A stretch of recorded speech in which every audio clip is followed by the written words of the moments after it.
Hello, and welcome to Grade.com Talks With. Today, we're talking with Dr. Nancy Press from Child Aid, an organization that is transforming how reading and literacy are taught in Guatemala and creating classrooms that work. And if you're new to our podcast, please press subscribe button either on YouTube or your podcast app, because today we're going to learn about an organization that believes all children deserve access to a quality education and the opportunity to improve their lives, contribute to their communities and their world. Hello, Dr. Nancy Press. Welcome to Grade.com Talks. We're excited to have you here. Thank you. I'm very excited to be here. Thank you. Wonderful.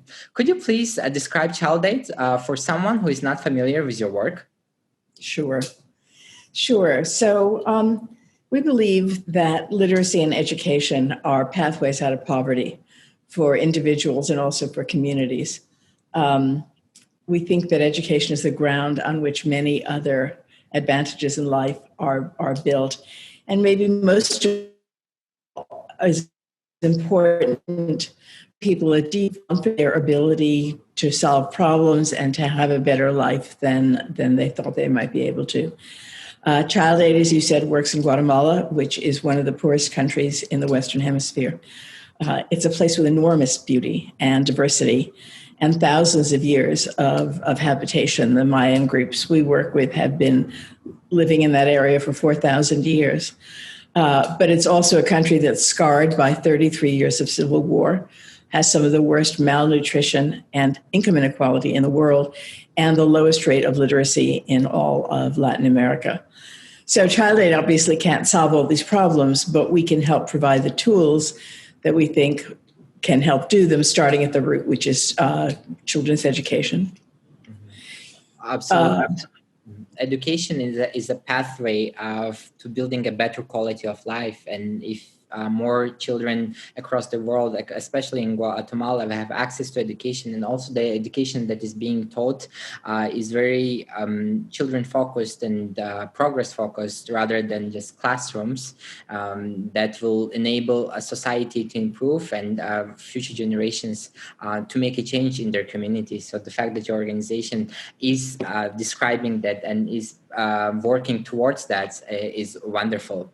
You mentioned several issues why you're working in Guatemala and how Guatemala is one of the poorest regions in Western Hemisphere. But could you please describe in more detail the problem with education system and how the schools work in Guatemala and how they are creating barriers for children into becoming more literate?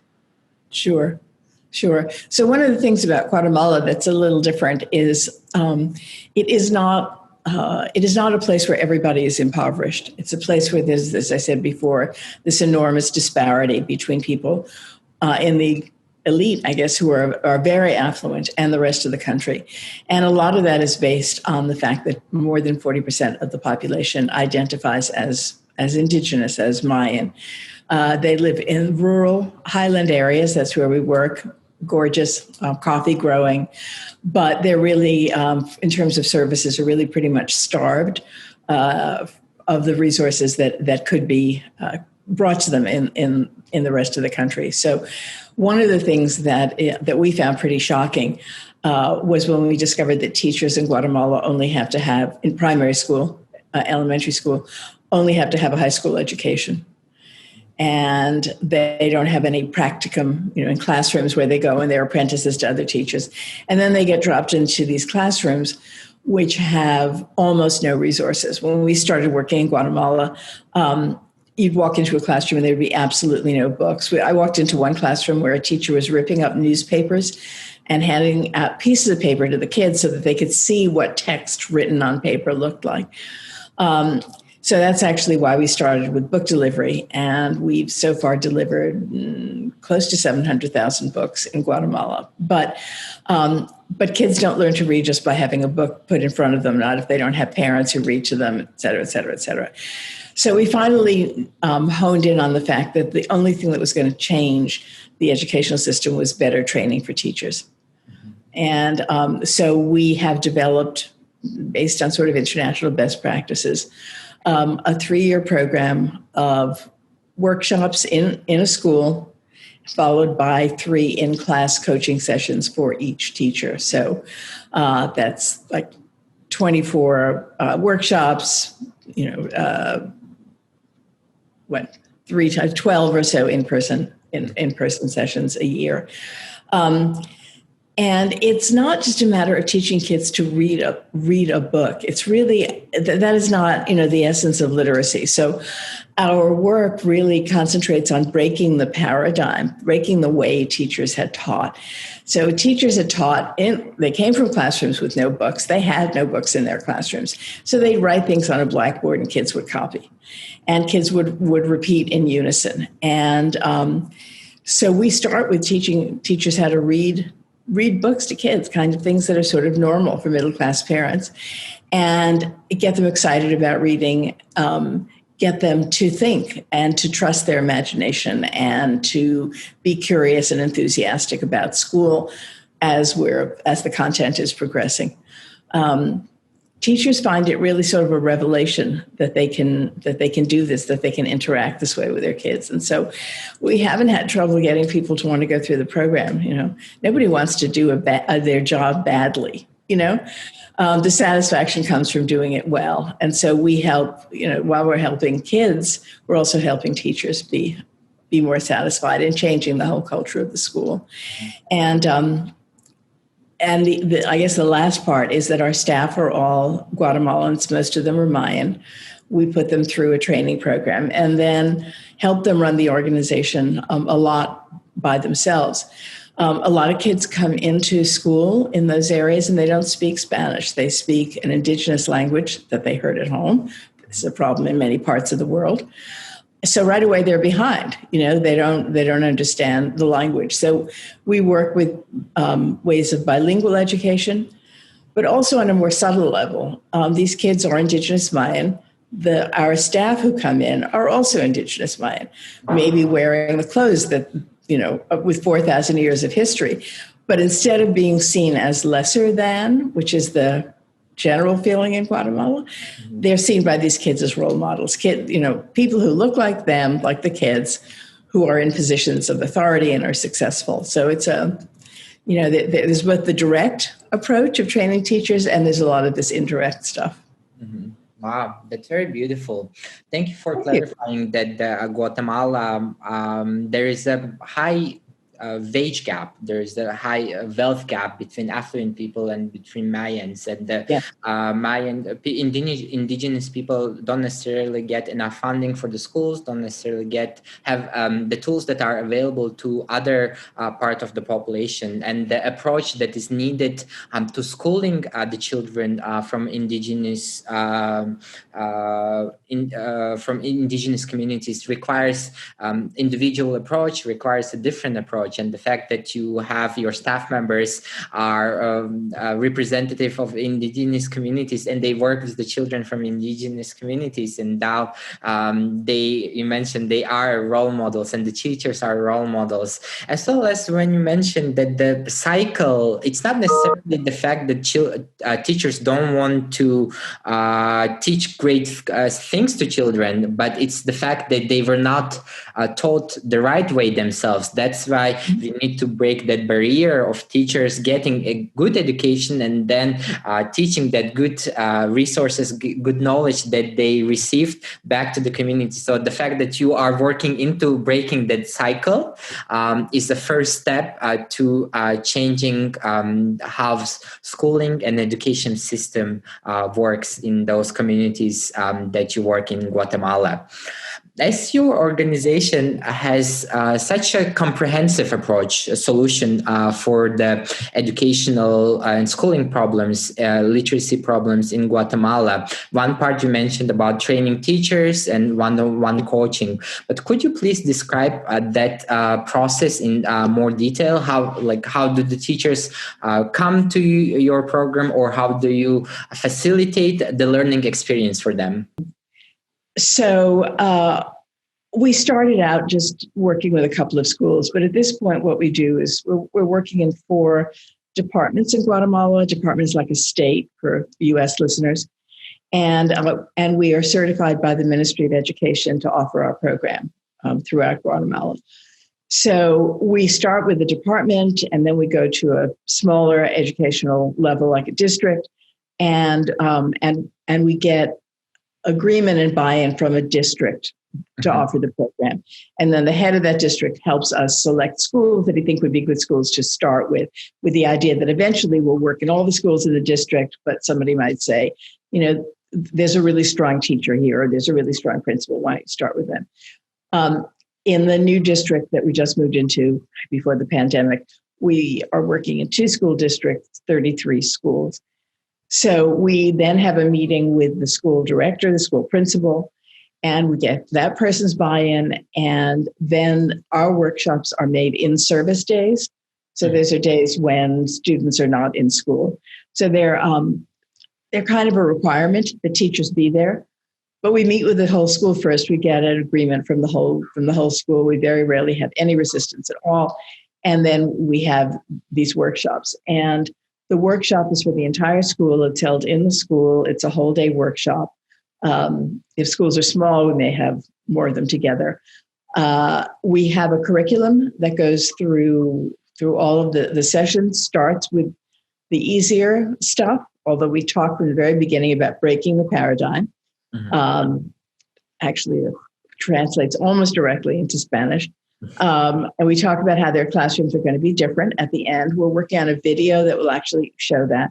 And then we start with the easy things like reading aloud to your kids, and then move on to things like how do you ask questions that really test not comprehension, but understanding and critical thinking. We work on writing at later workshops. We show teachers how to assess the levels of ability of different students in the classroom and how to work by breaking kids up into smaller groups. And we work really hard to get them to integrate the books that we're giving them into their teaching. Not just, the Ministry of Education wants kids to read for 20 minutes in the morning. That's not what, that's great. But books are to be used as content in classroom. And then on a school level, we help schools set up libraries and lending libraries. And we've had a few schools where teachers have spontaneously set up their own book clubs among teachers because it's not really a culture of reading. So, and I would say that's the basic, that is the basic thing. Workshops. So in classroom coaching means after a workshop, which has been a whole group, one trainer goes to each teacher's classroom and they work together on practicing what they've learned. Mm-hmm.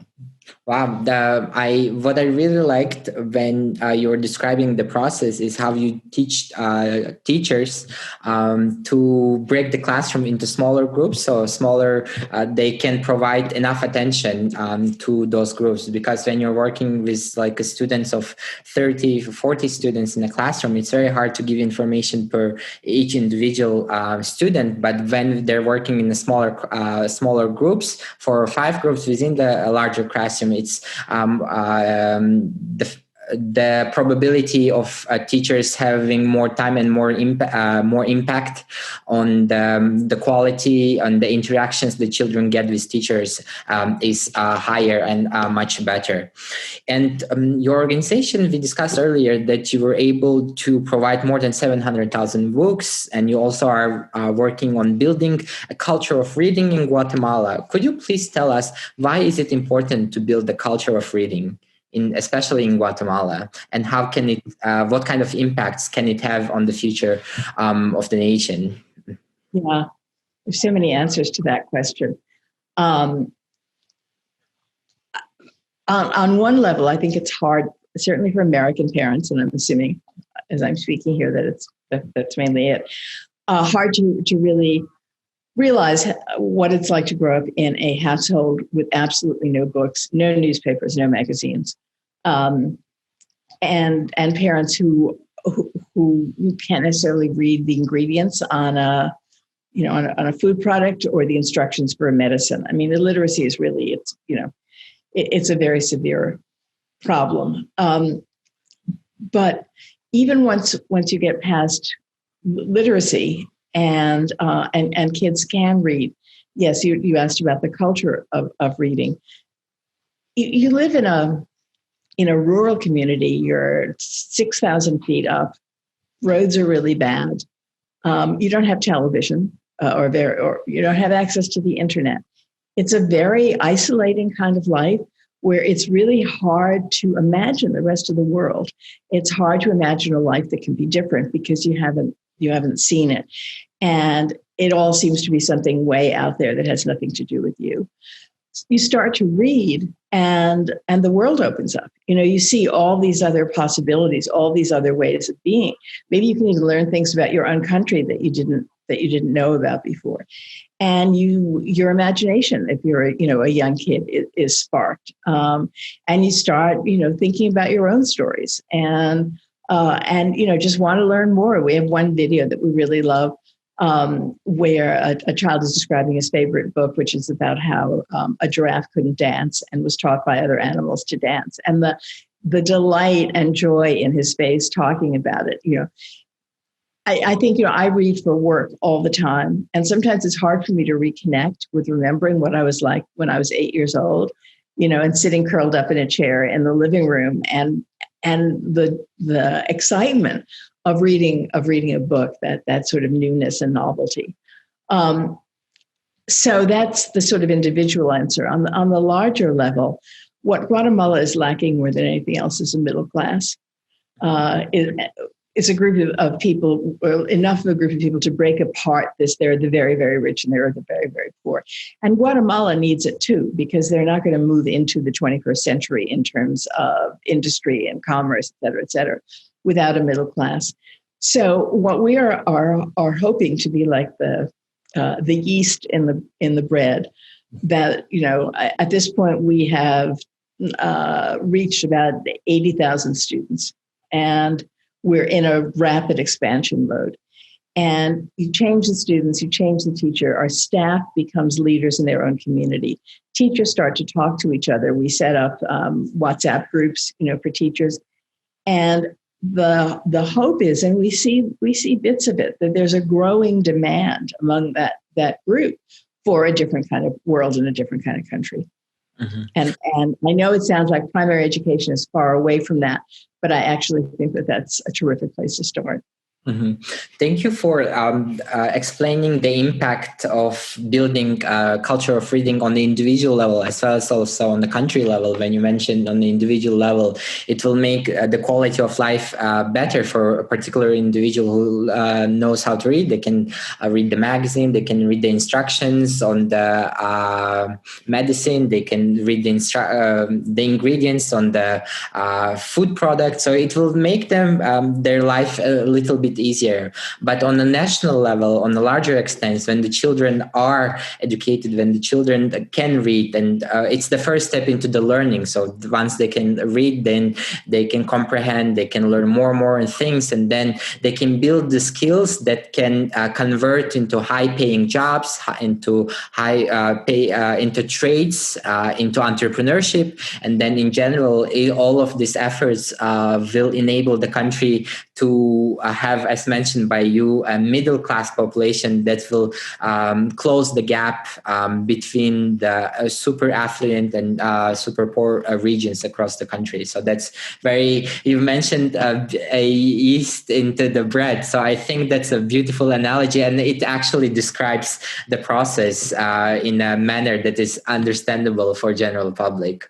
And you described a story that how a child was able to read and how the storytelling impacted his life. But could you please describe also a story of how when a teacher went through your training teacher program and how it impacted their life and their teaching experiences going forward? Sure. Well, I mean, we see it a lot. We see teachers transformed from people who sort of sat at their desk and had the kids go out and run errands for her because she just didn't know what to do, to somebody who's enthusiastic and engaged. We have had a lot of teachers say, this has been a transformational experience for me. I had no idea, the abilities that were in my kids. I had no idea of a way of interacting with them that was so, exciting. And I have to say, even though you haven't asked that, during the pandemic, it's been really, we've been told that child aid by continuing our workshops, by helping teachers figure out how to interact with their students during that time, that we've been the only help that they have gotten with how to continue teaching or being with students during the pandemic. One school principal told me that and so he's the principal of the school, right? So that's a pretty good position. That he never read to his kids, and that he started bringing books home for the first time and reading to his own child, and now he can't. He has to read to the kid every night. This child won't go to sleep until he's heard a story. And he said that that he had thought of education as just sort of putting information into kids, and now he had a whole different experience in his classroom and in his own home, with education being interactive and a way to really think and imagine, not just trying to pour some content into kids' heads. Mm-hmm.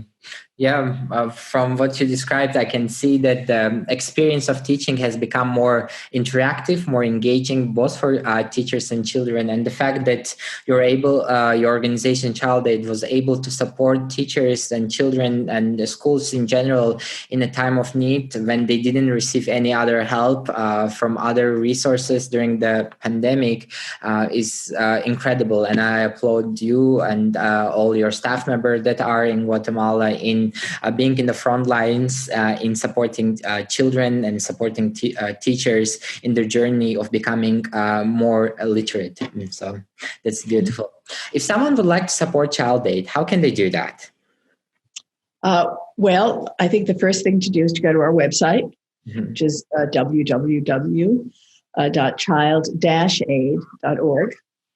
And they'll find out a lot more information and ways to donate. We're about to move into a big expansion period now that hopefully, as the world is maybe returning to normal. And the demand for our services is really, really greater than we can provide at this point. So we really are looking to hire and build new offices and stuff.